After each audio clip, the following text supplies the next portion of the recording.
Welcome back to Wealth and Wounds, the channel that uncovers hidden truths, untold struggles, and the fight for justice in a world that too often looks away.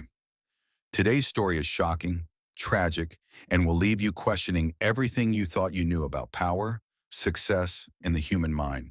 So before we dive in, hit that subscribe button, like this video, and share it with someone who needs to hear the truth. Let's begin. Angela Winters was a name everybody in the city knew. She wasn't just another executive. She was the top female CEO of Winters and Hale Realty Group, a billion-dollar real estate empire that owned skyscrapers, luxury condos, and entire neighborhoods.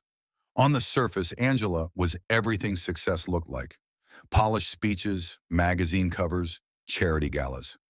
She was called the Iron Lady of Real Estate. But behind the glass walls of her corner office, Angela carried another reputation: ruthless, sharp-tongued, and merciless toward anyone who got in her way. She built her empire by breaking people down, crushing small competitors, and humiliating employees who didn't meet her impossible standards. One of those employees was Marcus Lee, a junior analyst with a quiet voice, crooked glasses, and a file marked unstable. Marcus was 27, a kid from the wrong side of town who had clawed his way into the corporate world. But Marcus carried scars no one cared about. Years of poverty, a father lost to prison, a mind plagued by depression and panic attacks. His doctors had diagnosed him with mental health struggles since his teens. But at Winters and Hale, Marcus's humanity didn't matter.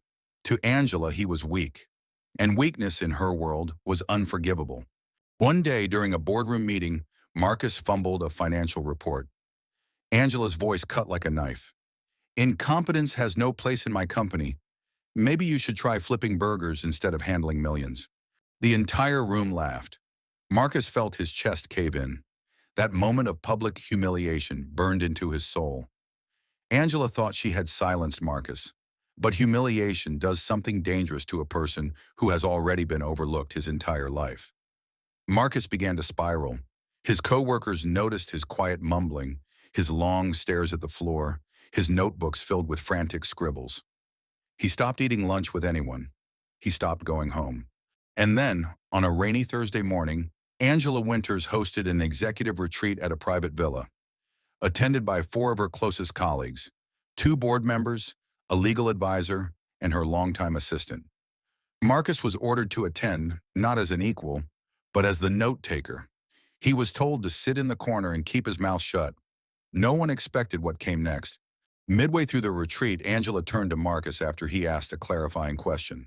Her words dripped with venom. "Are you deaf or just stupid? This is why you'll never amount to anything. You're broken, Marcus.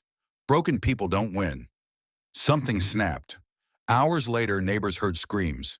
By the time police arrived, the villa was drenched in chaos. Angela Winters and four others lay dead.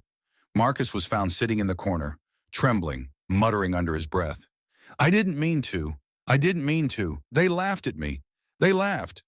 The city exploded with headlines. CEO slain. Corporate tragedy. Killer claims mental issues.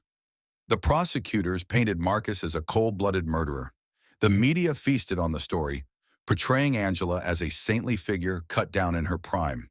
But in the shadows of the courtroom, cracks began to show. Co-workers testified about Angela's cruelty.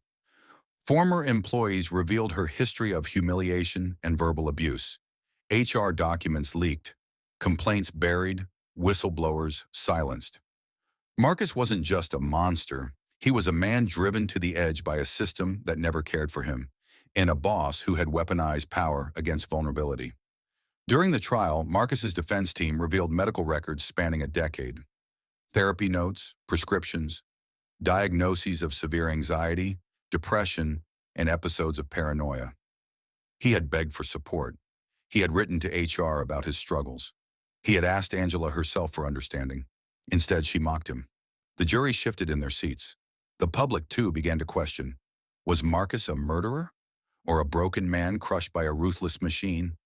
For the first time, the power tables turned. Angela Winters, the untouchable CEO, was no longer remembered as only the Iron Lady. Her cruelty was now exposed, her empire tainted by revelations of workplace abuse and negligence. Marcus, the underdog mocked as broken, became a symbol of every silenced worker, every overlooked struggler battling mental demons without support. The real estate company's stock plummeted. Investors pulled out. Protests erupted outside headquarters, demanding justice not only for Angela, but for Marcus, for every Marcus who had been ignored until tragedy struck. After weeks of fiery arguments, the courtroom held its breath. The judge announced, Marcus Lee was found guilty, but not of cold-blooded murder. Instead, the court acknowledged his mental struggles. He was sentenced to life in a psychiatric facility, not prison. The decision split the public. Some saw it as justice, others as injustice. But everyone agreed on one thing. The story of Angela Winters and Marcus Lee had exposed something ugly in America's corporate culture. The way power crushes the vulnerable until something breaks. The narrator's voice deepens. This story teaches us that power without compassion is poison. Angela Winters built towers of glass and steel, but forgot the fragile hearts of the people beneath her. And Marcus Lee, the boy from nowhere, reminds us what happens when pain is mocked instead of healed. If we do not listen to the silent cries, the silence itself may one day roar. But just when the city began to heal, a journalist uncovered something chilling. Angela's death wasn't the end. Hidden files revealed Angela had been under federal investigation for massive real estate fraud, money laundering, and secret partnerships with corrupt officials. Was Marcus's explosion the spark, or just the cover-up for something far bigger? A month after Marcus Lee was sentenced to life in a psychiatric facility, the world tried to move on. News cycles shifted. Angela Winters was buried with grandeur.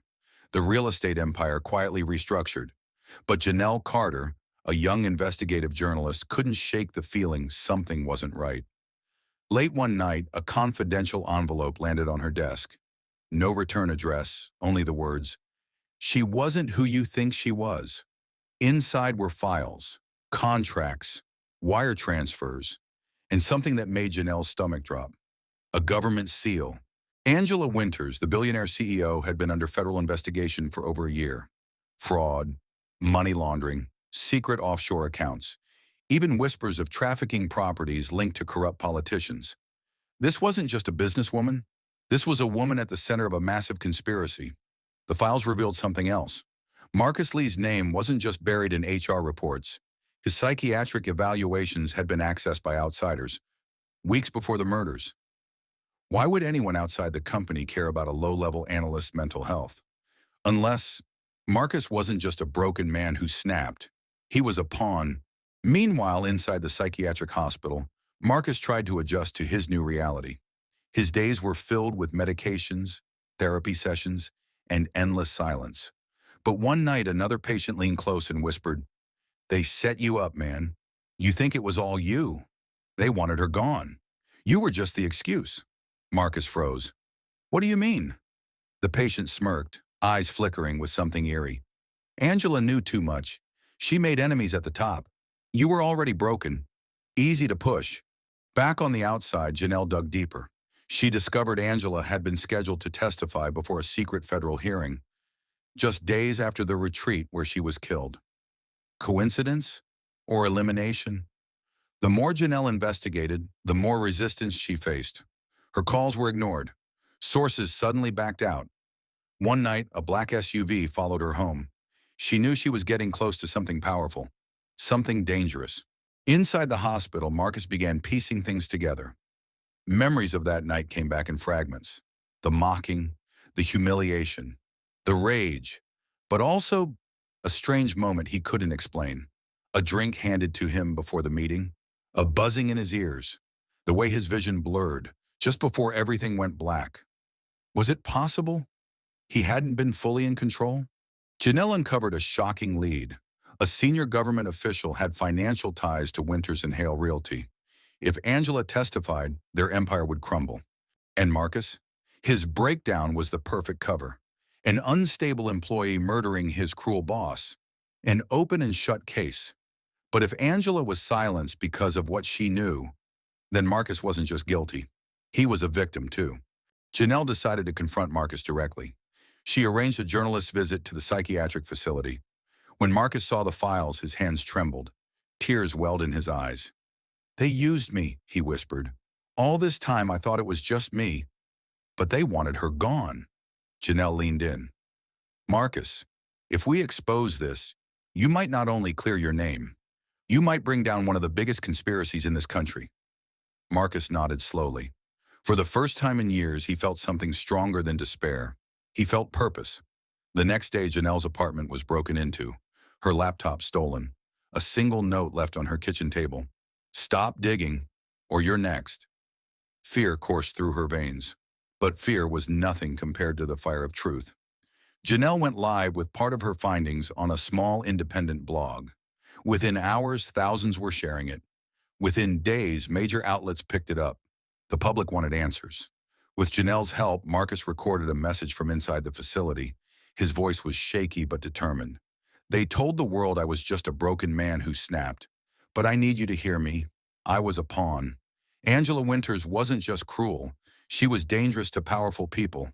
And now I believe they'll come for me next." The video went viral. Millions watched. Protesters gathered outside the psychiatric hospital demanding Marcus be protected. And then, something chilling happened.